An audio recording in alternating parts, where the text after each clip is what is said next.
Mayweather versus Pacquiao, fight of the century, May 2nd around the corner. I've never been more excited for a boxing fight in at least my lifetime, and I'm sure most of the panel's lifetime, except for maybe Elie Seckbach. Elie, welcome to the show. Welcome to the Rundown. We're very excited to have you on.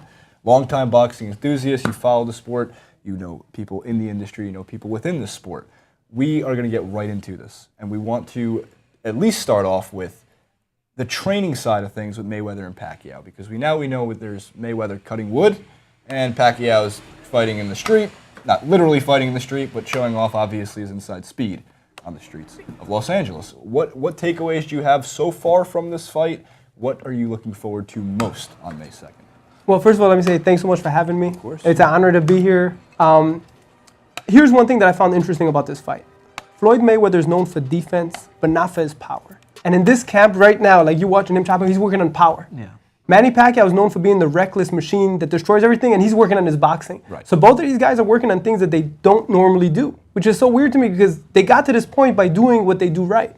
So they're trying to change up their game to give the fans a big... It seems almost as if it's like they're taking their most inexperienced parts of their game and they're bringing it into the ring, which is going to cause an unpredictable atmosphere. Do you have any early on predictions for this? Do you think it goes 12 rounds, or do you think there's a chance that Pacquiao puts Mayweather on his ass? Well, let me say one thing that Floyd told me. Because I said, hey, That's you have trouble with Southpaws. He goes, how many of them did I fight? 8. How many of them did I beat? All of them. Yeah. So, yeah, he can struggle, but he wins. Yeah. I think the fight goes all 12.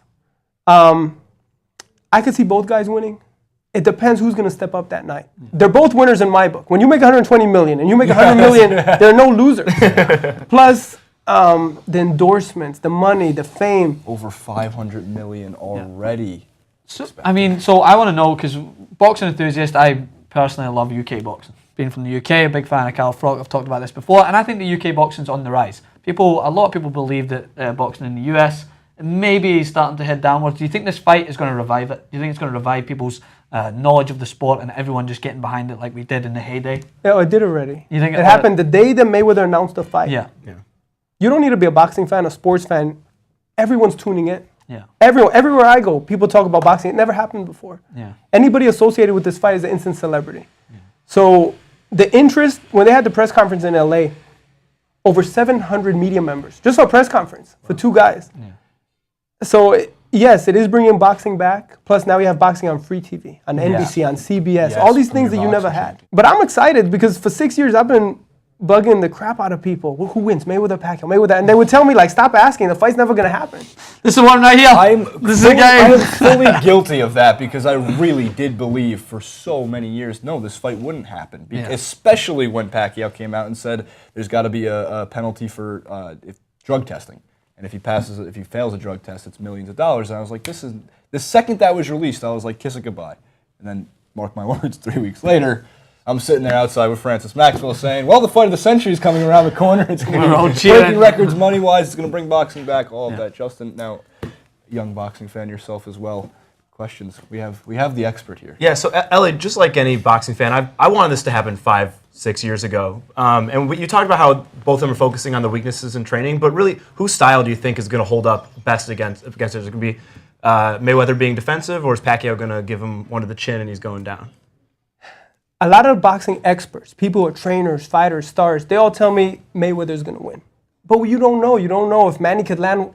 Mayweather fought this guy named Maidana before. Yes. They fought twice. Maidana in the 3rd round of the 2nd fight landed a crazy shot. Manny's way faster than Maidana. So will Manny be able to penetrate Floyd's defense? That's the big question, number one. The other question is, does Floyd do to Pacquiao what Marquez did? Marquez knocked out Pacquiao. Yeah. So, okay, this is the equation. Marquez knocked out Pacquiao. Mayweather beat Marquez. Yeah, I mean, but styles make fights, so it's so many question marks. That's why everybody's so excited about this, because we don't know. And so, we've done a clip on this on TYT Sports. We love to cover it. And I was talking about, from a neutral perspective, watching both fighters, I feel that defensive capabilities age better than punching power. That's what I was thinking, yeah, too. So do you think that because this fight hasn't happened in the last 5-6 years when people were seeing Manny Pacquiao at his peak of punching power, do you think that's going to affect it now? Because if that assumption is correct, that defensive capability ages better than power? No. No? Because they're so pumped up for this fight. I went to visit both of them in camp. Yeah.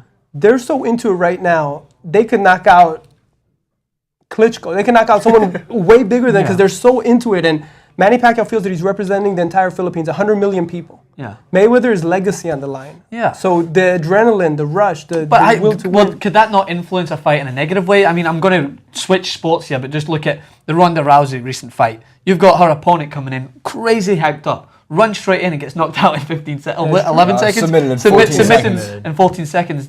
Could that come into it? Because that could be an interesting fight, though. That could be too, but that's more from Pacquiao's side. Yeah. If that happens. But I don't think it will happen. I think both of them will be patient. I think the first 4 rounds will let us know how the fight's going to go and where is it going to go. What I will say is that now big stars are coming. Dave Chappelle went to visit Pacquiao. Yeah. Richard Sherman went to visit Mayweather. So you're going to see a lot more of that. And on Fight Night, I'm told the celebrities will be sitting in the nosebleeds, which we never see. You go to Lakers, It just reminds me of the boxers like Muhammad Ali and Sugar Ray Leonard when celebrities would come visit them at their camps. It's got that kind of hype, that kind of appeal. And of course, it passes the mom test, which is like a joke I like to make, because if your mother knows that Mayweather and Pacquiao are fighting, everybody knows that Mayweather-Pacquiao is fighting. The world will be watching. It is. Do you think this is the last great fight in boxing? No. It's a roller coaster. And every couple of years, there's a new super. There's a guy named Canelo, redhead from Mexico. He's carrying a whole nation behind him. There's always the next superstar around the corner, but it's a roller coaster because it's really high, really low, really high, really low. I will say this before you said about boxing in the United States. Mayweather's the highest paid athlete for the last 3, 4, 5 years on Forbes. So obviously, boxing financially is rewarding. But it does have a very bad image when I go places. Oh, it's terrible, concussions, and all the images of you going to boxing and you'll have damage for the rest of your life. So yes, it does suffer from that. But on the other hand, when I go to gyms, they're thriving. Ever since the announcement, every boxing gym I go to is packed. Yeah, and I agree with that. I think it's not as much about... It's more about the weight class. I think the heavyweight division is one that's maybe suffering. I think the most exciting fight we had for us in the UK was David Haye making his realm towards the Klitschko brothers that just seem unpenetrable at the moment. But in the middleweight and lower divisions in the UK, Chris Eubank Jr. is coming up, and me and Jason talk about this all the time. This kid is phenomenal, lightning fast. He's going to be one to watch. So I agree with you on that. I just think that the heavyweight division is one that maybe needs to find something to move. There is. I don't know if you guys are following this. There's a guy named Shannon Briggs. He was a former champ. He's going crazy on Instagram. See his Instagram videos. Let's go champ. He's hounding Vladimir Klitschko for a fight. That's what it needs, because self-promotion will bring you into the spotlight. The better you are at self-promoting, the more likely that you're going to get into that ring. Of course, you need skill. You need, obviously, the skill set to be able to handle yourself and win. But Floyd Mayweather, a genius of self-promotion. The second he steps into that ring, he's one of the most professional athletes in the business. And I'm going across all sports. Outside the ring, one thing. Inside the ring, totally different. Elie, thank you so much for joining us today. Where can we find you? Where can we, Twitter, Facebook, website, where can YouTube. YouTube, ES News, one word. Okay. Twitter, just my last name, Seckbach.